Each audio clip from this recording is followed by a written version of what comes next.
Welcome back. Today I'm going to show you how I made this drawing, and I'm also going to show you how I made this colored version of the same drawing.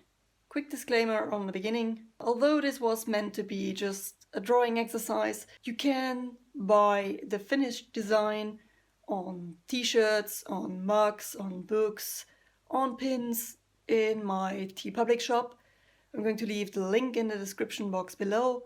So if you buy my merch there in the TeePublic shop, it helps me a lot to continue as an artist. So grab a cup of coffee or tea and let's get started. So I wanted to make a simple ink drawing as a little exercise or warm-up, and in the end I really went with it and made a full little illustration. Sometimes life is like that. You just start drawing because you just want to put down some lines on paper, and then it develops into something completely different. So in this case, I thought that I might make a simple fossil diagram design because I wanted to have some lines, and in between those lines, like the different layers, I wanted to have some different textures. Sometimes with dots, sometimes with lines, sometimes with bubbles, just like you would see on a real fossil or earth slice drawing. You know, when you're like in archaeology or in geology and they show you how deep the earth goes and what layer of the earth is which time. Like back to the time where there were dinosaurs and stuff, and how the climate changed. So that was my inspiration for this drawing. So I think that this little square drawing took about an hour to make. I think it was about an hour because I really took my time with it. The dotting takes a little bit of time. Anybody of you who has done some dot work knows that it's just time consuming. It looks great in the end if you have enough patience and do it with care and slowly, but yeah, it's just a slow process. So the first thing I did was put down my lines on the paper. I used my TWSBI Echo again for this. The process was really not difficult. Like, I just made the lines first so that everything was in place, and then I just decided which layer gets which texture.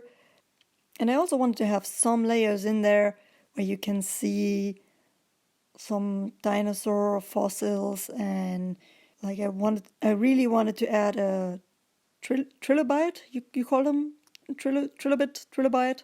A nautilus I wanted to add, and the rest is just it's not really strict. It's not scientific or anything. I did not really try to give it a scientific meaning or exactness to it, or like be extra careful and exact that it's correct. Then again, I at least try to have the layers so that they are logical. Like, first you have the dinosaurs, then you have like the sea creatures and stuff, so that you don't have the trilobite above the dinosaur. Although that can happen. I mean, the earth moves, and you can even find shells and stuff on the Himalayas. So you don't really have to take care on what you put where. The important thing here was that it was chill and enjoyable, and that it's really what it was. In the end, I liked the little drawing so much that I decided to put some color on it. And for this, I was inspired by the idea to make it into a t-shirt design for my TeePublic shop, because you often have like t-shirt designs which are in horizontal lines of, just lines of color, and then sometimes you have a picture inside of them and stuff. But that's not really my style of making a t-shirt design. But I thought I can do this similar thing with just coloring in these fossil earth layers and just see where the color takes me. So I scanned it and opened it in Photoshop. I cleaned it up a little bit, like the values of the white, that the white is really white and the black is really black. Bumped up the contrast a bit. And then I just put that one layer on multiply and put the colors on there in separate layers. I think I used separate layers for convenience, so that once I have a layer underneath, I don't have to be as careful on the next border of one of these layers. And also, if in the end I wanted to change a color because the whole picture was, for example, I made a bad choice, or I might just notice that I don't like a color that I have chosen, or that some colors are not really good neighbors, or I have too much of that color, that I can easily change it.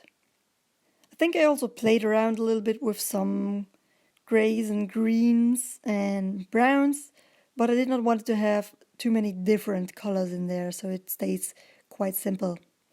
So yeah, there's really not much more to it. I just took care that I work on a high DPI count, like I have a high resolution, so that when you print it on a t-shirt or on a mug or something, it is big enough, the size of the file.